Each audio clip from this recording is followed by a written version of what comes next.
নমস্কার, আলপনা হোম কুকিংয়ে আপনাদের সকলকে স্বাগত।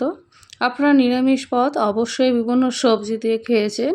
আমি যে নিরামিষ পদটি বানাবো সেটা পটল আলু দিয়ে বানাবো এবং এত সহজেই বানাবো যে সহজে আপনারা ঘরে বানিয়ে নিতে পারেন। তার জন্য আমি এখানে কিছুটা আলু আর পটল নিয়ে নিয়েছি, এটা অফ ক্যামেরায় কেটে নিয়ে নিচ্ছি। এদিকে আমি কড়াই বসিয়ে দিয়েছি, কড়াইতে 1 টেবিল চামচ সরষের তেল গরম করে তার মধ্যে সেই আলুগুলো স্লাইস করে কেটে নিয়েছি পাতলা পাতলা করে। এবার আমি এটা তেলের মধ্যে দিয়ে উপর থেকে হাফ চামচ মতো লবণ দিয়ে হালকা হালকা আলুটাকে ভেজে নামিয়ে নেব।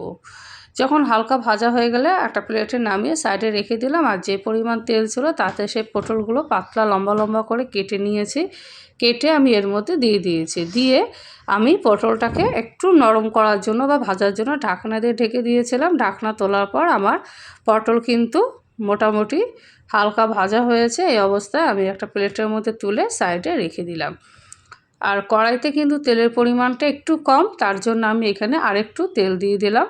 দিয়ে আমি এখানে একটা শুকনো লঙ্কা দিয়ে দিয়েছি আর 1 চামচ গোটা জিরে, আর এখানে আমি 1 চামচ আদা পেস্ট করে দিয়েছি। আর যে বাটিতে করে আদা পেস্ট নামিয়েছিল সেই বাটিটা ধুয়ে সামান্য দিয়ে আমি মশলাটাকে ভালো করে নাড়িয়ে চাড়িয়ে নেবো, কারণ আদা লেগে যাওয়ার সম্ভাবনা থাকে কড়াইতে।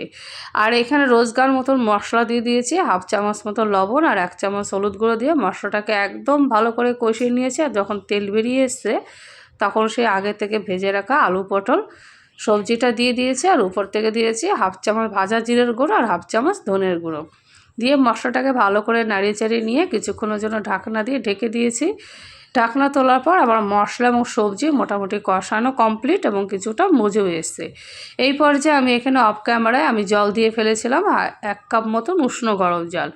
জলে যখন বলন আসবে তখন আমি 1 চামচ পোস্ত আর 1 চামচ কালো সর্ষে আর একটা কাঁচা লঙ্কা অফ ক্যামেরায় বেটে পেস্ট বানিয়ে নিয়েছিলাম, সেই পেস্টটাই আমি এখানে দিয়ে দিয়েছি। আর যে বাটিতে নিয়েছিলাম সেই বাটিটা জল দিয়ে ধুয়ে সামান্য পরিমাণ জল দিয়েছি। আর এখানে 3-4টে কাজু বেটে পেস্ট বানিয়ে এটা এর মধ্যে দিয়ে দিয়েছি। দিয়ে আমি ভালো করে নাড়িয়ে চেড়ে নিয়ে নেব। এই যাবৎ পর্যন্ত আমার গ্যাসের আঁচ কিন্তু মিডিয়াম, আর এখন আমি একদম লো করে দিয়েছি।